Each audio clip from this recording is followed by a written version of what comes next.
and she moves at the moment that proves that she certainly can. Welcome to Lava Lamp Lounge, another episode of Cody's little brainchild, sad internet videos. We're going to be talking about, I guess, an interesting game. We have it kind of set up. It's not, keep in mind, this is not necessarily how the game looks when it's set up. It's called Mind Management.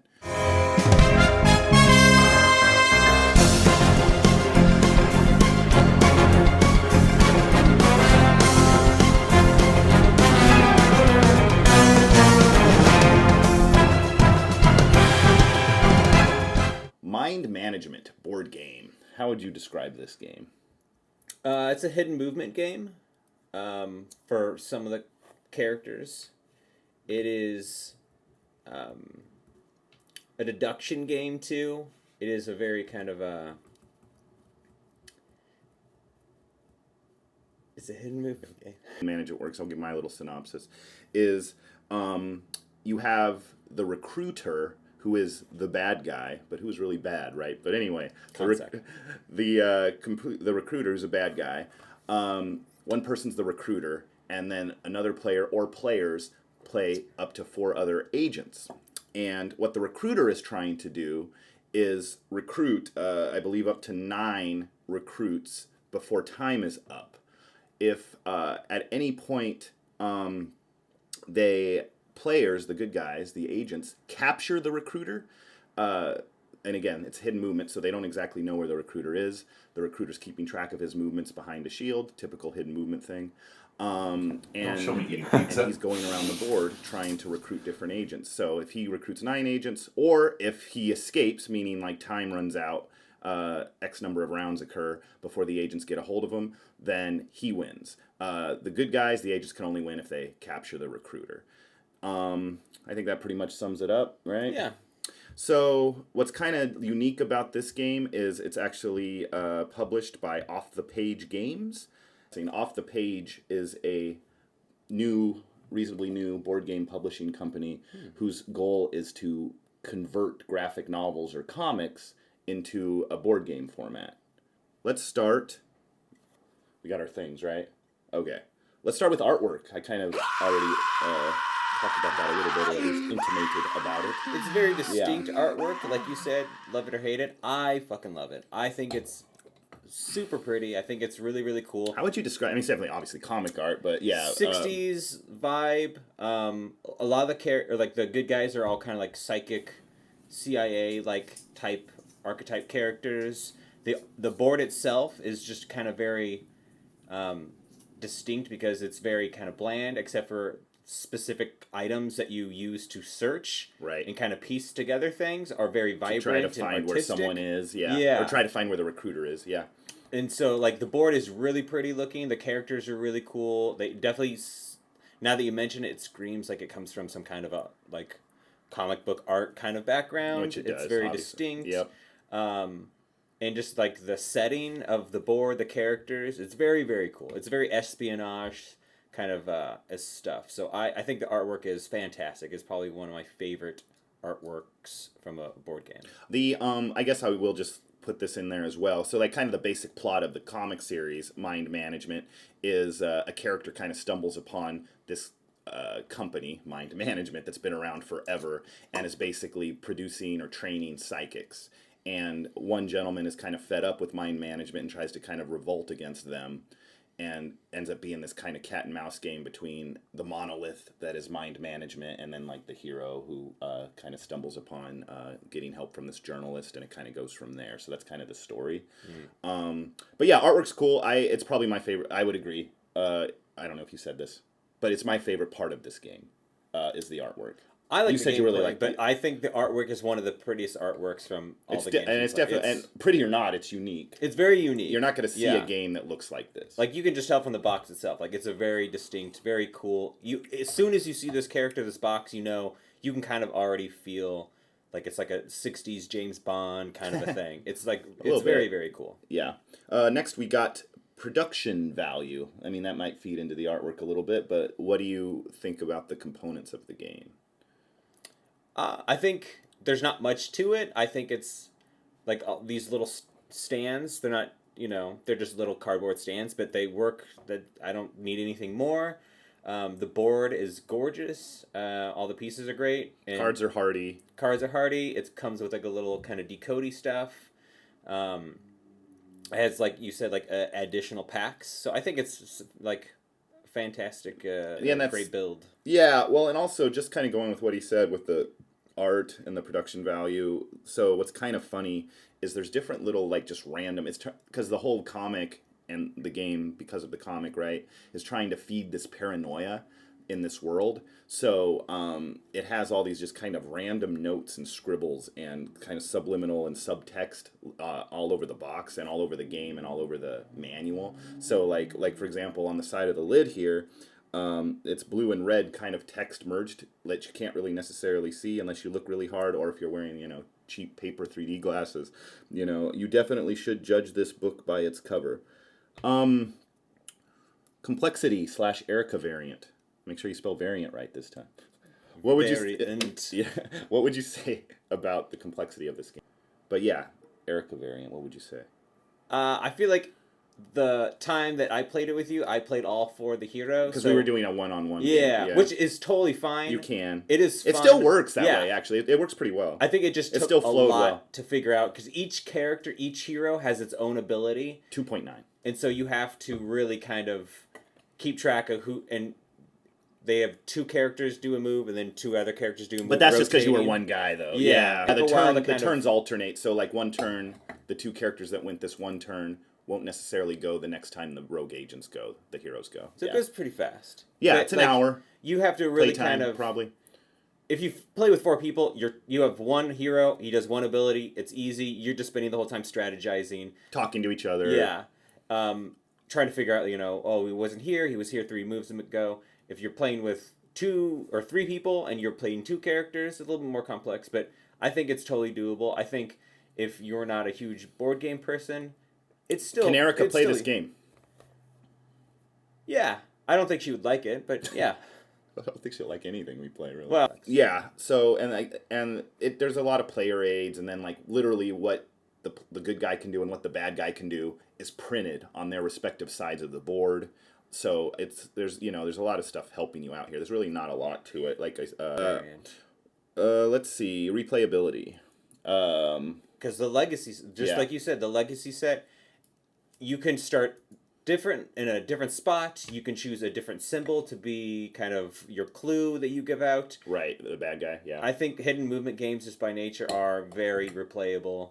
This is even more so because the legacy set. Yep. And it's just fun. Yeah, definite replayability. I would say the replayability is probably, yes, definitely higher than your average hidden movement game, such as, let's say, Letters from Whitechapel or Scotland Yard or Fury of Dracula, because of those little legacy boxes that we haven't even touched. I like hidden movement games in general anyway. It's one of my favorite genres, but the replayability of this is kind of ups it for probably even the average person, average gamer, because of those sets. And like I said, we haven't even touched them yet. So I actually am kind of curious what some of them are. But yeah, replayability, good. Next we got theme. Theme. Oh yeah, we weren't doing this. Theme.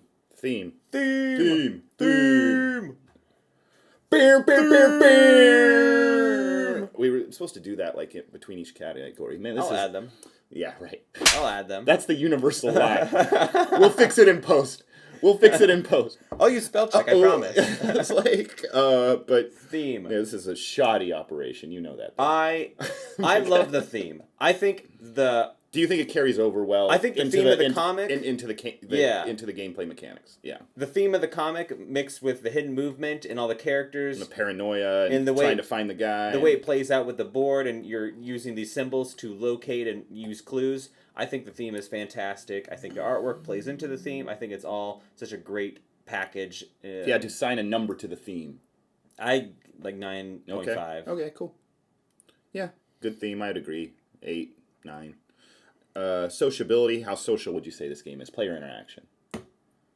I think you're strategizing.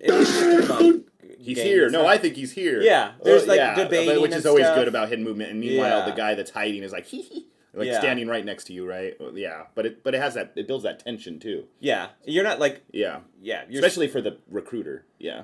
You're spending the whole time communicating with. If you have multiple heroes, you're talking with them. Yeah. You have to because Yeah. it's a co-op game in that way. Yeah, one versus many game. If you don't like, if you're a player who doesn't like player interaction, you probably won't like this game. Yeah. Unless you play as the guy who's running around. Right. Yeah. That's true. Yeah. Skill versus luck.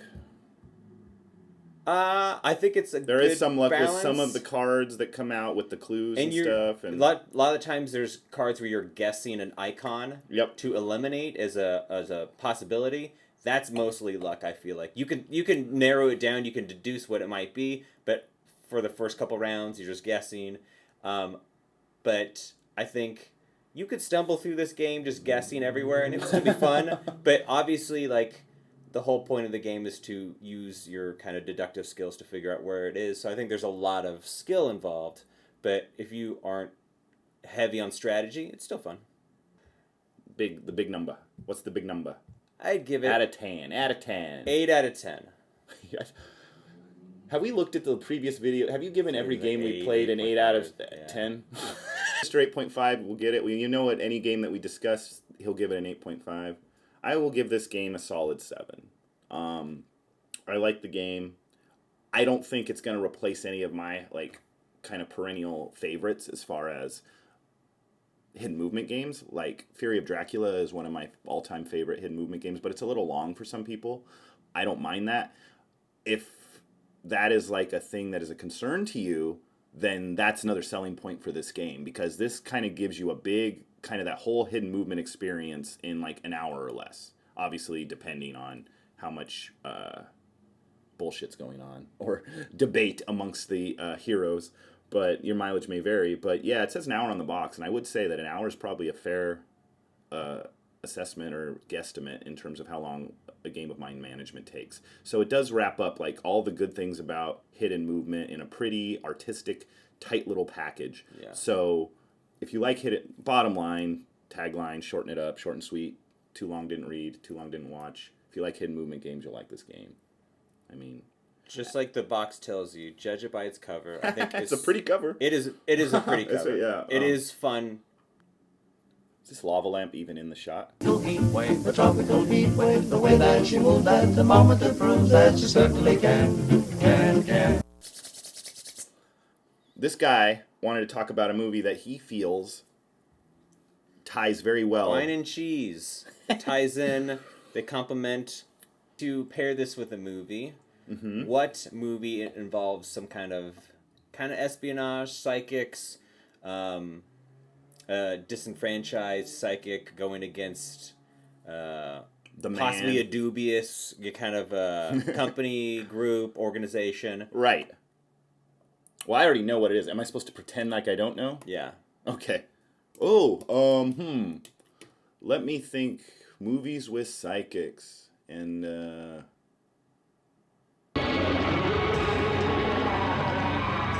Scanners. Scanners!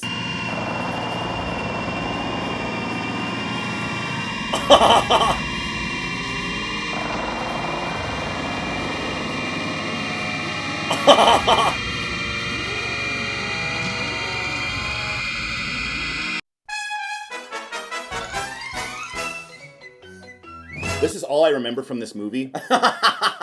Originally, when I saw it as a kid, Scanners, David Cronenberg, one of the best directors of all time. Scanners came out in 1981. However, it is one of those movies for me. Do you know how we all have movies where, yeah, there it goes, where hey, have you seen X? Yeah. And you go, yeah, oh yeah. But you really just and you really know haven't a seen scene. it? You just remember a scene from it. Or you've seen it, either you hadn't seen it, or you just assume you've seen it and you forgot, or you saw it many years ago. So that's kind of what even though I'm a huge David Cronenberg fan as a filmmaker, I love him. Scanners was kind of that way for me, because until you brought it up when we were going to do the review of Mind Management and Scanners, I honestly can't remember the last time I seen Scanners. And all I remember is, what's the spoiler rule on this at this point? Oh, that happens in like the first 5 minutes. Well, and everyone knows that scene. Yeah, so Right. So all I remember of Scanners is when I was a kid, guy blowing up. So all I remembered from Scanners was guy blowing up. So when Cody talked about doing this, I rewatched Scanners last night for the first time in I don't know how many years. And so it was nice to kind of get reacquainted with Scanners. And that is a lot of talking, but how would you sum up? I guessed it right. Yeah. So how would you sum up the plot of Scanners? All right. Well, I feel not sum up the plot, the synopsis. Yeah. Synopsis is... Give me the Cody synopsis. Give me Mr. 8.5's Cody 8.5 Quayar's synopsis of Scanners. Okay. Kind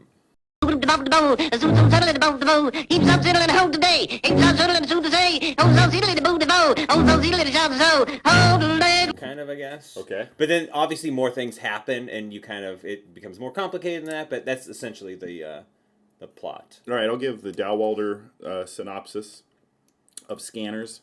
There is this basically military contractor, private military organization known as CONSEC.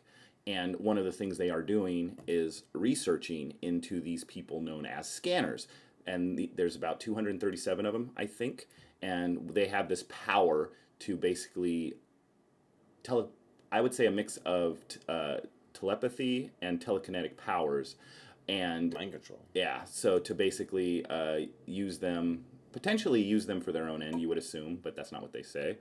And there is a gentleman that's a threat to that organization, and who's at war at that organization, who is killing members of their organization. So, in order to combat that gentleman, Michael Ironside, Rivik, they recruit a powerful transient bum guy with scanner abilities to basically try to seek Rivik out, because Rivik's a danger, right? And it goes from there. So, and it's directed, I've said this 10 times already, I know, but directed by David Cronenberg. He's one of my favorite directors. His thing is a lot of body horror and the kind of fusion of technology and body and how that looks in a lot of his films. Like Videodrome, The Fly, The Brood. Chances are, if you know Scanners, you know Cronenberg, so I won't toot him too much, but he's an awesome director. I feel like if you don't know of Cronenberg, right, you know of his famous scenes that his films, are just grotesque, and you would consider him grotesque, but they're fantastic. What I love about Cronenberg's movies is everyone always just, like, not even necessarily the main characters, but some of the side characters and stuff. Everyone always just kind of looks unfortunate in a way in his movies. Yeah. And I don't know if that's intentional or not, but some of these people are like kind of disgusting or sad looking in like these new and exciting ways, or these unique ways. And I feel like he kind of has that in a lot of his films. And like Scanners is like no exception. I was watching it this morning, and I remember thinking, if they remade this, all these people would be much more attractive. Why did you do it, Daryl? Why did you drill the hole? So okay, I guess your general opinions first. Well, do we want to... I always get confused how we do this. Because we always discuss. Plot, then we just discuss, then we rate it. Okay. Okay. I kind of, just based on our conversation about us possibly disagreeing, I kind of wanted to get your rating up front, and then we can talk about it. My rating up front? We can both of our ratings up front, and then we can see why...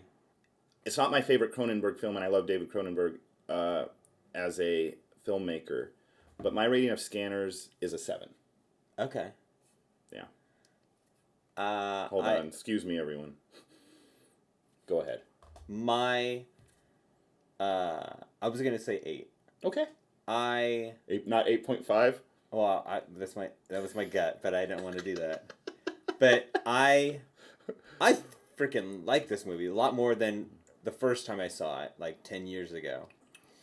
It was just casual murder. Just well, that's what I'm saying. Like all the squibs and everything. I'm like, God damn this. And then towards the end of the movie, he's like when this it gets guy. More like I remember I was kind of like, I was like kind of relaxing on the couch, and I look back over, and like shit's happening to these guys. I'm like, holy crap! I didn't.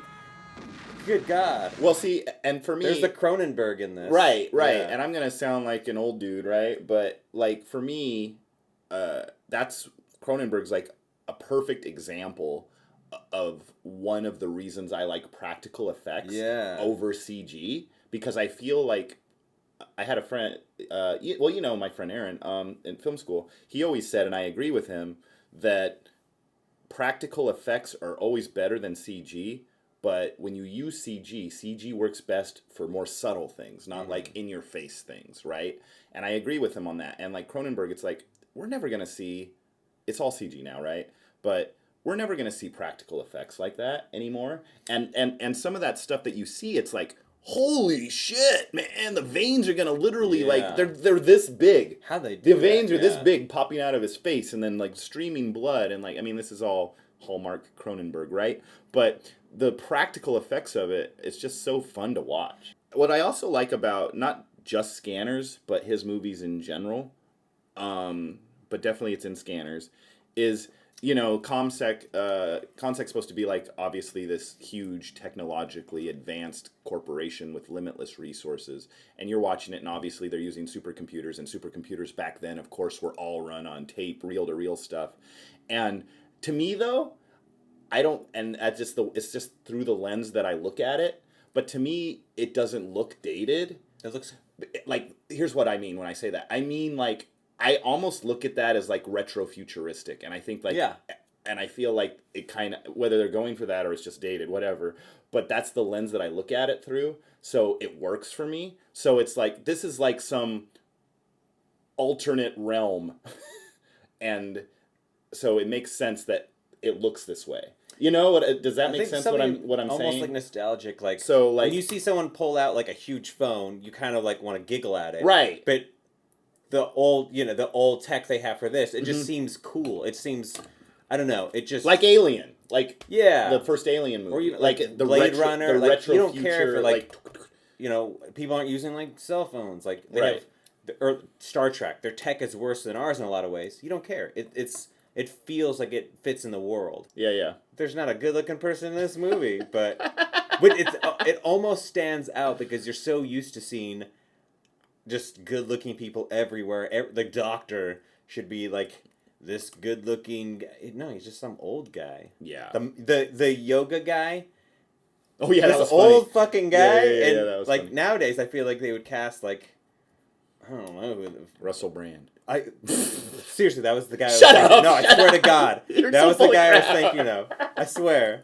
I was just trying to think of a bendy, skinny guy. Yeah, I was thinking of him like from Dating Sarah Marshall. Forgetting like, Sarah Marshall. Yeah, whatever. I'm just like, Yeah. that was the guy I was thinking of. That's creepy. Yeah. I got some scanner shit my going God. on right now. I'm in your fucking head. Yeah. I'm in your head, bro. Oh God.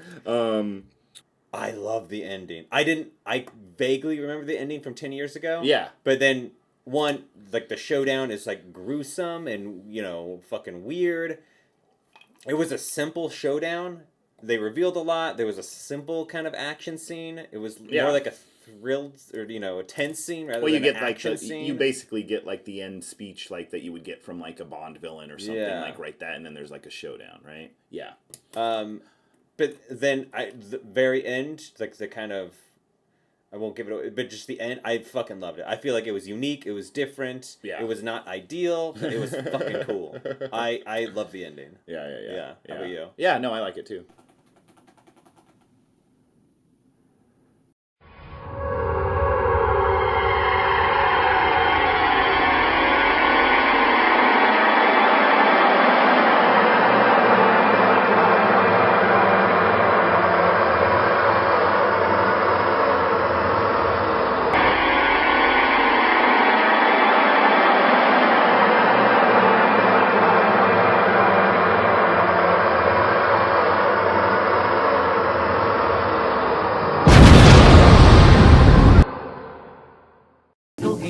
The tropical heat wave, the way that she moves, that's the moment that proves that she certainly can.